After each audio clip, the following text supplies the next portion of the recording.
bonjour et bienvenue pour cette nouvelle exploration. Aujourd'hui, on se penche sur une machine qui fait parler, le HUX2 Chimère de Gosbur Industries. HUX2, donc. Oui, un excavateur lourd.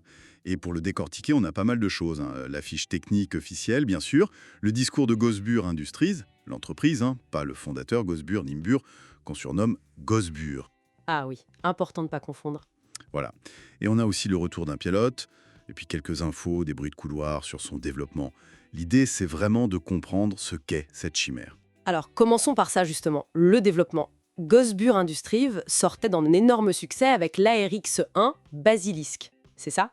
Un record pour eux. Exactement. Un succès fou, très lié à la vision de Nimber. Mais pour le UX2, la chimère donc, l'histoire serait différente. Des rumeurs internes assez persistantes parlent d'un projet initial, le UX1, qui aurait été abandonné. Abandonné? Oui. Et le UX2 n'en serait qu'une sorte de version dégradée, un compromis technique né de cet échec. D'accord. Et il visait quoi, ce fameux UX1? Quelque chose de spécial? L'objectif était super ambitieux. Le contrôle direct des propulseurs principaux pour pouvoir manœuvrer l'engin sans aucune assistance. Une agilité totale. Ah oui, carrément. Mais apparemment, ça n'a pas marché. Problème de surchauffe, instabilité chronique, une autonomie ridicule. Ils ont même dû annuler la capacité spatiale prévue. Du coup, le UX2 hériterait d'une structure, d'un châssis pensé pour une flexibilité qui n'est plus là. Intéressant. Ça pose déjà un cadre un peu bancal, disons.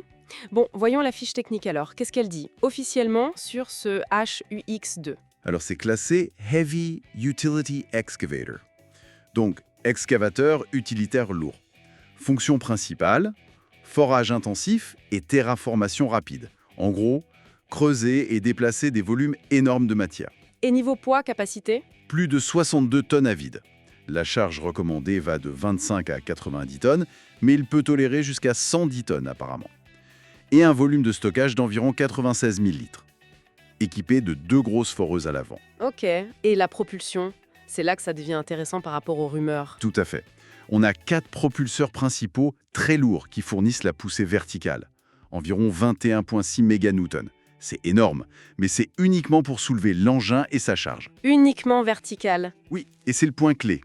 Tous les autres petits propulseurs, ceux sur les côtés, devant, derrière, sur le dessus, ils ne servent qu'à la stabilisation ou à des corrections minimes, pas à la manœuvre intentionnelle. Donc impossible de le faire aller sur le côté ou en arrière de façon contrôlée. Exactement.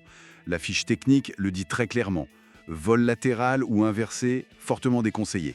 Inclinaison maxi, moins de 10 degrés. Et il lui faut une atmosphère stable et une gravité d'au moins 0,85 G. D'accord. Donc en gros, c'est une grue volante hyper puissante, mais juste pour monter et descendre. C'est un peu ça, oui. Un profil de vol extrêmement limité. Et ça colle pile poil avec l'idée que la manœuvrabilité du HUX1 n'a pas pu être sauvée. Fascinant. Alors comment Gosbur Industries, l'entreprise, vend ça? Ils doivent bien avoir un discours marketing rodé. Ah oui, et il est très direct. Ils mettent en avant la puissance brute, l'ingénierie stricte, fidèle à leur héritage un peu militaire. Ils ont des slogans du genre « ils taillent des routes »,« ils portent des collines ». Carrément. Et ils précisent bien, attention qu'il n'est pas polyvalent. Sa mission, c'est creuser, charger, modifier le terrain massivement. Point barre. Ils assument complètement la limitation en fait. Ils la transforment en argument de spécialisation. C'est exactement ça. Le discours, c'est « on a fait une machine pour une seule chose, mais elle le fait mieux que personne ». Cette rigidité devient une preuve de focus, de puissance dédiée. Il parle d'un design compact, fonctionnel, avec une touche rétro-futuriste à cause des bandes lumineuses. Les néons, c'est ça? Oui, machine brute, habillée de néon, c'est leur expression. Et une autre qui résume bien, il ne s'adapte pas à l'environnement. Il l'écrase. C'est direct comme approche. Ça permet d'occulter complètement ce que la machine ne peut pas faire et peut-être ce que le HUX2 devait faire. Malin d'une certaine façon. Très malin. Ça réinterprète une contrainte technique probable en choix délibéré de conception. Bon, on a les rumeurs, les specs officiels, le marketing. Et sur le terrain, les pilotes, ils ont dit quoi concrètement de ce HUX2? Alors là, le retour est contrasté. Il y aurait, selon le pilote qu'on a eu, 2 écoles. 2 écoles? C'est-à-dire, La première école, c'est de piloter comme prévu par Gosbur, strictement vertical, lent, patient. Tu charges, tu montes, tu déposes. C'est sûr, c'est précis pour le forage, Mais mais le pilote dit qu'à pleine charge, on a l'impression de tirer un bunker avec un élastique. C'est lourd, ça manque de finesse, toute la puissance vient des moteurs principaux, sans nuance. Et la deuxième école alors ? j'imagine que c'est moins sage. Beaucoup moins, oui. C'est l'école des pilotes qui essaie de forcer la machine. Ils l'inclinent volontairement, bien au-delà des 10 degrés recommandés. Ah oui, Pourquoi faire ? pour utiliser la poussée énorme des moteurs principaux et la transformer en vitesse horizontale. En gros, ils jouent avec la gravité et l'inertie. Les gros moteurs deviennent des freins ou des propulseurs directionnels improvisés, selon l'angle. Mais ça va être hyper dangereux. C'est exactement ça. Ça permet de gagner du temps, c'est plus dynamique, mais chaque manœuvre est un pari risqué. Il n'y a aucune marge d'erreur, aucun système pour compenser si ça tourne mal. Le risque de perdre la portance et de s'écraser violemment est très élevé. Donc, soit on se traîne comme un bunker, soit on risque le crash à chaque virage. Choix cornélien pour les pilotes. C'est un peu ça. Le pilote le reconnaît. Pour le boulot de base, forage et transport lourd, il est monstrueusement efficace. Il avale de la roche, il supporte des charges monstrueuses. Mais le pilotage en lui-même, Est un cauchemar si on sort du cadre. Il dit zéro maniabilité réelle, aucun confort de vol. Sa conclusion est assez définitive. Prévisible, efficace et désagréable. et il avait une dernière image, non ? Oui, et elle est terrible.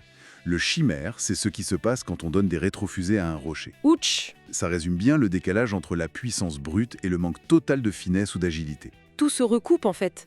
Les rumeurs, les specs, le marketing et le vécu des pilotes. Exactement.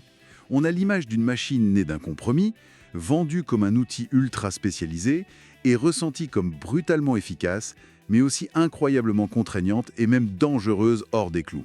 Le HUX de Shimmer remplit donc sa mission principale, mais à quel prix ? Ça pose la question de l'hyper-spécialisation, surtout si elle vient d'une contrainte technique à la base. Est-ce que ça vaut le coup de sacrifier toute flexibilité ? C'est une vraie question de philosophie de conception. Et pour ceux qui travaillent avec ou autour de ces engins, comprendre ces deux écoles de pilotage, la méthode sûre et lente et la méthode rapide et risquée, ça semble essentiel pour la sécurité. Oui, absolument. Et une dernière pensée peut-être. Si les limites de vol sont le compromis le plus évident hérité du X1, est-ce qu'il n'y aurait pas d'autres compromis cachés, moins visibles dans les systèmes internes de la chimère ? D'autres aspects qui pourraient poser problème à long terme ? Bonne question pour conclure. De quoi réfléchir sur ce que cache vraiment cette machine brute habillée de néon. Ghostbusters!